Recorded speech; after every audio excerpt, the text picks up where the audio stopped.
Jail भरो आंदोलन तक करेंगे। अभी तो हम यहाँ रोड पर बैठे हैं, या हमें राष्ट्रपति हाउस तक जाना पड़े, लेकिन हमारा आंदोलन इसी तरीके से जारी रहेगा। हमें अर्न लीव मिलनी चाहिए और मेडिकल सुविधाएं मिलनी चाहिए। हमारी 3 मांगे आप कह रहे थे, क्या मांग? शीतल छाया डायग्नोस्टिक पालम का सबसे बेहतर और एकमात्र ऐसा संस्थान जो उपलब्ध कराता है सुविधा। आपके घर पे एक्सरे, ईसीजी और सभी ब्लड टेस्ट आज ही संपर्क करें।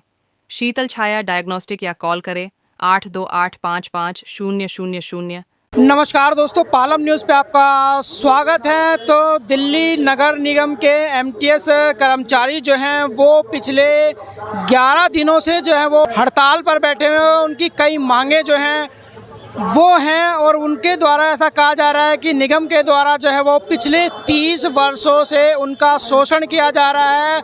उनकी जो मांगे हैं वो नहीं मानी जा रही। इसी को लेकर आज वो दिल्ली के सिविक सेंटर के बाहर अनिश्चितकालीन भूख हड़ताल पर बैठ चुके हैं। तो उनसे ही हम जान लेते हैं कि इस हड़ताल पर बैठने की वजह क्या है और क्या उनकी जो है वो मांगे हैं। ये सभी कर्मचारी जो है वो मलेरिया विभाग से या जो एमटीएस विभाग है वो हैं। और दिल्ली में आप जानते हैं कि अब जब मौसम है वो बदल रहा है और ऐसे में अगर कर्मचारी जो है वो नहीं होंगे, काम नहीं करेंगे तो दिल्ली पर एक बड़ी महामारी का जो खतरा है वो बनेगा। तो फिलहाल हम यहाँ पर जो कर्मचारी यहाँ पर पहुँचे उन्हीं से बात करते हैं, उन्हीं से जानते हैं उनकी मांगों के बारे में और क्या कहते हैं। और सरकार के द्वारा उनसे कोई बात की गई है या नहीं की गई है, या उनको कोई आश्वासन मिला है या नहीं मिला है।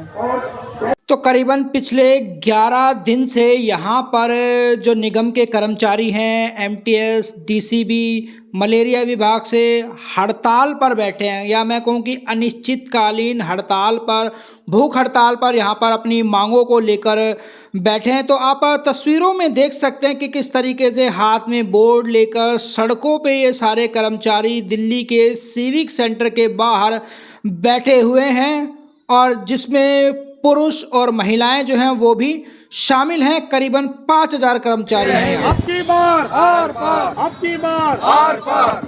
इंकलाब जिंदाबाद, इंकलाब जिंदाबाद। निगम प्रशासन हाय हाय, निगम प्रशासन हाय हाय, निगम प्रशासन हाय हाय, निगम प्रशासन हाय हाय, निगम प्रशासन हाय हाय। दिल्ली की मेयर हाय हाय, दिल्ली की मेयर हाय हाय, दिल्ली की मेयर हाय हाय, दिल्ली की मेयर हाय हाय, दिल्ली का मेयर हाय हाय, दिल्ली का मेयर हाय हाय। नाम मोहनचंद आर्या है। ये हम जन स्वास्थ्य विभाग में डीबीसी एमटीएस पिछले 30 साल से कार्य कर रहे हैं। अब क्या कुछ मांगे लेकर हमारी 30 साल से संघर्ष चलता आ रहा है। हमारी एक नॉमिनल मांग है, आधारभूत वो है जिसकी हम पहले भी हमने कई बार इनको सांकेतिक धरना किया है। सभी को हमने लेटर लगाए हैं मुख्यमंत्री निवास पे, एलजी पे और हमारे कमिश्नर साहब से कि हमें सहमति हुई थी पीछे, एक हमें एमटीएस पद मिला था 2024 में, उसका हम मिनिमम ग्रेड पे मांग रहे हैं कि हमें कम से कम उसका जो पोस्ट के साथ में ग्रेड पे है वो मिलना चाहिए। हमें अर्न लीव मिलनी चाहिए और मेडिकल सुविधाएं मिलनी चाहिए। इसकी हम ये नॉमिनल वैधानिक मांग कर रहे हैं। कोई इसमें डिपार्टमेंट पे कोई मात्र वो सालाना 60 करोड़ का खर्चा है और आज ही आप यकीन देखो हमारे 5000 कर्मचारी हैं, इनसे 4 इंजन की सरकार को कोई मोह नहीं है। जबकि आज ही सुनने में आया है माननीय हमारे अमित शाह जी 1800 करोड़ का बजट उन्होंने कुत्तों को पकड़ने वैक्सीनेशन पे खर्च किया है, 18,000 करोड़ का। सॉरी, आज ही मैं न्यूज़ सुन रहा था आपके मीडिया बंधुओं के माध्यम से। तो ये तो 60 करोड़ नॉमिनल चीज़ है, हमारे 5000 कर्मचारियों को बड़ी चीज़ है और ये दिल्ली की जनता को खतरे में डाल रहे हैं। कोई भी कर्मचारी अपने मन से हड़ताल पे नहीं बैठना चाहता, परंतु 30 वर्षों का लंबा इतना संघर्ष, हमें भी हक है अपने सामान्य जीवन जीने का। मैं धन्यवाद करूंगा आपके चैनल का जो हमारी आवाज़ को बुलंद करते हैं, जनता के दिखाते हैं, सुनाते हैं। धन्यवाद साथियों। हम एमटीएस कर्मचारी हैं, पिछले 30 वर्षों से काम कर रहे हैं और लगातार जो भी हमें काम दिया जाता है 15 काम अलग हम करते हैं डिपार्टमेंट के, हम पीछे नहीं हटते। आज मजदूर कर्मचारी, गरीब कर्मचारी सड़क पर क्यों है? उसको इंसाफ नहीं मिला, इसलिए 22 जुलाई को हमारी हड़ताल हुई।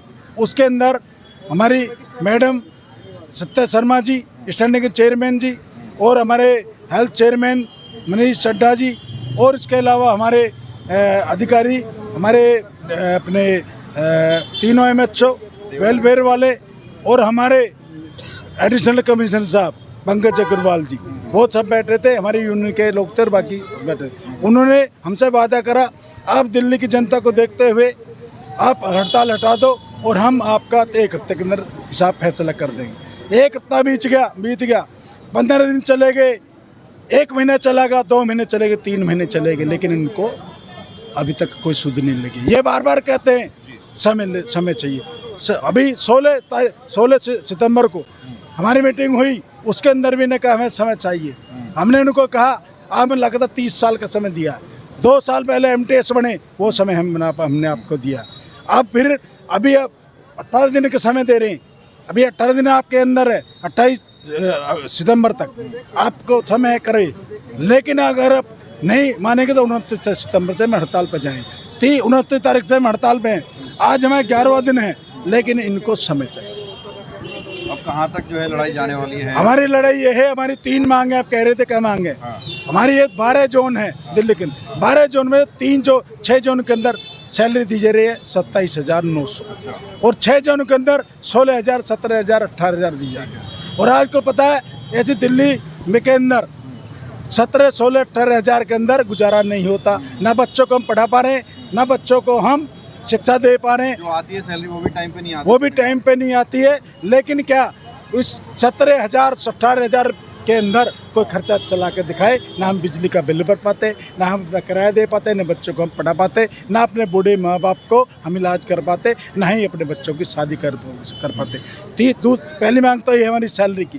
दूसरी मांग ये, हमारा कर्मचारी लगातार काम करते हुए चोट लग जाती है, छतों से गिर जाता है, उसको हॉस्पिटल की सुविधा, और हमारे साथियों को जो MTS कर्मचारी को मिल रहा, बाकियों को, और इसके अलावा जो कॉन्ट्रैक्ट के इंस्पेक्टर हैं सेम है, उनको मिल रहा, दिल्ली के अंदर सभी मिल रहा के EL और ML की छुट्टी मिलती है, वो हमें नहीं दी जा रही है। रिस्क हम काम करते हैं। इसके अलावा हमारा साथी बीच में हमारे नहीं रहता, स्वर्गवासी होगा काम करते हुए। लगातार हमारे साथी हर महीने 2-3 एक्सपायर हो जाता है। बड़े शर्म से हमें कहना पड़ रहा है कि 30 सालों के अंदर हम कर्मचारी बहुत सारे खत्म हो गए, लेकिन उन हमारे कर्मचारियों को, उनके किसी को सदस्य को नौकरी नहीं दी जाती, एक सदस्य को नौकरी नहीं। एक इसके अलावा हम ये कहना चाहते हैं कि जब हम निगम के कर्मचारी हैं, जब जो पक्का स्टाफ का लोग होता है रिटायरमेंट पे वो जलसा करते हैं, जुलूस निकालते हैं, बहुत बड़ी पार्टी करते हैं, उनको बहुत बड़ा पैसा रिटायरमेंट का मिलता है। लेकिन हमारे कर्मचारी की ये दयनीय स्थिति है, काम करने के बाद जब जाता रिटायर हो के 1 रुपया नहीं मिलता है, उसके घर में मातम होता है, उसके घर में रो राट मचता है, क्योंकि 30 साल सेवा देने के बाद में 0 ये कह दिया जाता है कि कल से आप नहीं आओ। बड़ी हम ये सोचते हैं कि हमने इस निगम के अंदर आकर नौकरी करके बहुत गलती कर दी। सरकार चाहे भाजपा की रही हो या कांग्रेस की आए या आप पार्टी की आए, हम कर्मचारी हैं निगम के, हम निगम के सिपाही हैं। हमको किसी सरकार से ये हमारा तुलना नहीं है कि हमें जो है हम उसके सिपाही हैं या हम उनकी बात करें। हम तो सबके कर्मचारी हैं। जो सरकार जो है आती है, हम उसी के आदेश अनुसार काम करते हैं। हम नियमित अपना काम जो है 1997-96 से करते आ रहे हैं, लेकिन हमें अभी तक रोजगार पूर्णतः नियमित नहीं किया गया, ना हमें भरपेट भोजन लाभ वेतन दिया गया। हम सरकार से, जो भी सरकार आती है, हम बार बार यही अनुरोध करते हैं कि हमें नियमित कर दिया जाए, हमारा वेतन बढ़ा दिया जाए, जिससे कि हमारे बच्चों का और हमारा पालन पोषण ठीक प्रकार हो सके। लेकिन सरकार हमें आए दिन धोखे पर धोखा देती जा रही है, जबकि हम ऐसे कर्मचारी इस निगम के कि हमसे सरकार जो भी आती है, हमसे हाउस टैक्स में, बिल्डिंग डिपार्टमेंट में, चुनाव होते हैं तो चुनाव में, कोरोना काल के समय में हमने इतनी मेहनत करी कि जब जनता घरों के अंदर बंद थी, लेकिन हमारा एक एक साथी, एक एक निगम का सिपाही, एक एक स्टाफ उनके घरों में जा कर के नियमित सैनिटाइजर का छिड़काव कर रहा था। उस समय जब बाप बेटे से बात करने को तैयार नहीं था, माँ बेटी से बात करने को तैयार नहीं थी, उस समय भी हमने इतनी अपनी लगन के साथ, अपनी मेहनत के साथ घर घर जाकर काम किया। लेकिन सरकार को इतना भी हमारे ऊपर रहम नहीं किया कि जिससे कि हमारा वेतन बढ़ा दिया जाए और हमारा पालन पोषण ठीक प्रकार हो सके। लेकिन आज भी हम 11 दिन हो चुके, हमारी आज भी यही विनती है कि हमें जल्दी से जल्दी हमारा वेतन बढ़ा दिया जाए, हमें नियमित रोजगार दिया जाए, नौकरी पक्की कर दी जाए। तो हमें कोई शौक नहीं है कि हम जो 11 दिन से यहाँ परिवार को छोड़कर यहाँ रोड पर बैठे हुए हैं। कल हिंदू के नाते एक ऐसा त्यौहार आ रहा है जिससे कि जैसे कहते करवा चौथ, हमारे स्टाफ की महिला शक्ति, नारी शक्ति वो यहाँ हमारे साथ रोड पर बैठी हुई है।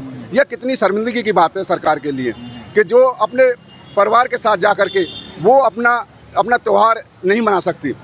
इतना मजबूर कर रखा है इस सरकारों ने कि हम जो रोड पर बैठे हुए हैं, लेकिन कोई आज तक हमारी बात सुनने को नहीं आ रहा है, ना हमारा कोई फैसला ले रहा है। आपको लगता है कि आप 11 दिन से बैठे हैं, आगे भी ये चलेगा तो कहीं ना कहीं दिल्ली की जनता पर इसका फ़र्क पड़ेगा, क्योंकि आप लोग दवाइयाँ नहीं डालेंगे, बीमारियाँ फैलेंगी, मौसम बदल रहा है।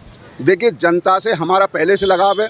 हमारा 30 साल से जनता के प्रति हमारी बड़ी संवेदना है और जनता के प्रति हम जो रोज़ाना बचाव के लिए काम कर रहे हैं। लेकिन अगर आगे जो पीड़ा जो हमारी जनता झेलेगी दिल्ली की, उसके लिए हम कर्मचारी जो है उसके लिए दोषी नहीं है।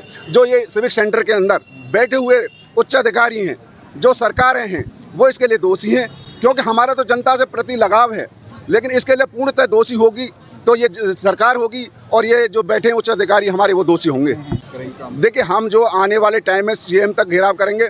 अभी हमारा देखिए हम जो जेल भरो आंदोलन तक करेंगे। अभी तो हम यहाँ रोड पर बैठे हैं। हम चाहते हैं कि हम तिहाड़ जेल के अंदर भी जाकर बंद हो जाएं, जबकि हम जो कम से कम अपना रोजाना यहाँ जो भोजन लाते हैं हमें लाने की जरूरत ना पड़ेगी। हम जो भूखे पेट भजन ना हो गोपाला, आपके इस प्रण पर बैठे हुए हैं कि भूखे पेट भजन ना हो गोपाला, ले लो अपनी कंठी माला। इससे तो अच्छा है कि हम खाली हाथ पेट बैठे रहें और चाहे हमें पीएम हाउस तक या हमें राष्ट्रपति हाउस तक जाना पड़े, लेकिन हमारा आंदोलन इसी तरीके से जारी रहेगा। और हमारा एक एक साथी नियमित यहीं बैठ रहा है।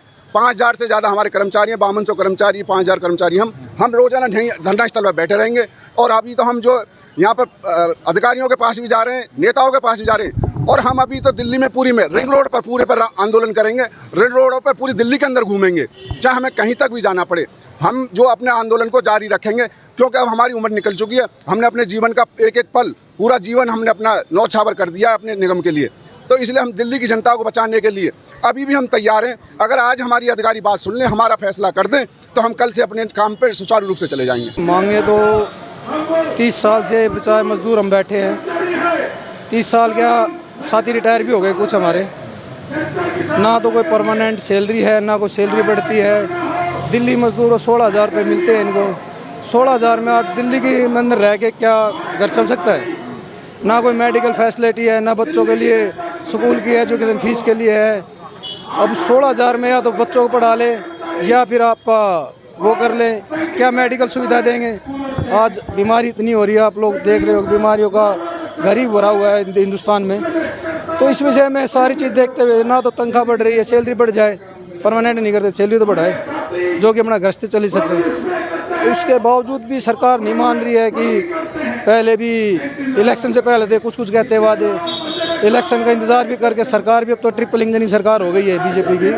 तो इसमें करने में इनमें कुछ ज़्यादा भी नहीं है, कुछ ज़्यादा फंड का वो नहीं है। अब वजन बढ़ेगा 5000 कर्मचारी को थोड़ा नहीं है। ये कर्मचारी भी लोगों की दिल्ली की जिंद वो बचाते हैं, क्योंकि ये एंटी मलेरिया होता है, डेंगू होता है, उसकी दवाइयाँ छिड़काव करते हैं, घर घर जाके 4-4 मंजिल बिल्डिंग पे कूलरों में चेक करते हैं डेंगू तो नहीं है। अब ये देखो ना, बैठ के देखो ना, 60-50 साल का आदमी वो 6 मंजिल बिल्डिंग में जाए कूलर चेक करेगा, उसकी मेहनत तो पूरा मिले ना। तो आपका इंश्योरेंस वगैरह, मेडिकल वगैरह कुछ नहीं है साहब, इनका कुछ मेडिकल इंश्योरेंस नहीं है, ना ही कोई पॉलिसी है कि आप उस हॉस्पिटल में जाके अपना इलाज करा ले। चलो कोई बीमार हो गया तो उस हॉस्पिटल में जाके इलाज। सरकारी कर्मचारी हैं जो बैठे हुए हैं, ये कॉन्ट्रैक्ट पे है, कॉन्ट्रैक्ट पर रखा है, कॉन्ट्रैक्ट ही है इनका। हालांकि 30 साल हो गए इनको। 30 साल में तो हमारे को कह रहे हैं 12 साल में पूरी बावट जाए देसी भाषा में, लेकिन आज तक ये 30 साल में सरकार नहीं जग रही है। तो 11 दिन से आप लोग बैठे हैं, किसी बड़े सीनियर अधिकारी से, किसी मंत्री नेता से बात हुई है आपकी? हुई है, एक बार बीच में मीटिंग भी हुई है, तो वो मीटिंग में कुछ खास वो नहीं निकला है। अच्छा। आश्वासन नहीं चाहिए, अब तो रिकॉर्ड में काम चाहिए। तो आज संजय सिंह भी आए थे। संजय सिंह जी आए थे। देखो ये तो पार्टीबाजी है, तो लोग तो ये भी सोचेंगे कि राजनीतिक धरना चाहिए, लेकिन हम इस धरने को राजनीतिक धरना नहीं देने देंगे। आए हम सभी का करते हैं, हम तो चाहते हैं कि मोदी भी आए, हम चाहते रेखा गुप्ता भी आए, संजय भी आए, केजरीवाल भी आए, राहुल गांधी भी आए। तो कहाँ तक इस लड़ाई को लेकर जाएंगे? लड़ाई लास्ट तक लड़ेंगे, जितनी जान लड़ाएंगे उतनी जान तक लड़ेंगे, जब तक हमारी मांगे पूरी ना होगी जब तक लड़ेंगे। तो देखिए, आपने देखा कि पिछले 11 दिन से जो है वो मलेरिया विभाग के कर्मचारी जो हैं वो यहाँ पर हड़ताल पर बैठे। उन्हीं से हमने जाना कि इस हड़ताल की वजह क्या है और उनकी मांगे जो हैं वो क्या है, और जब तक उन्होंने कहा है कि मांगे पूरी नहीं हो जाती तब तक यह अनिश्चितकालीन हड़ताल जो है वो जारी रहेगी। Rakesh Verma, Palam news, civic centre.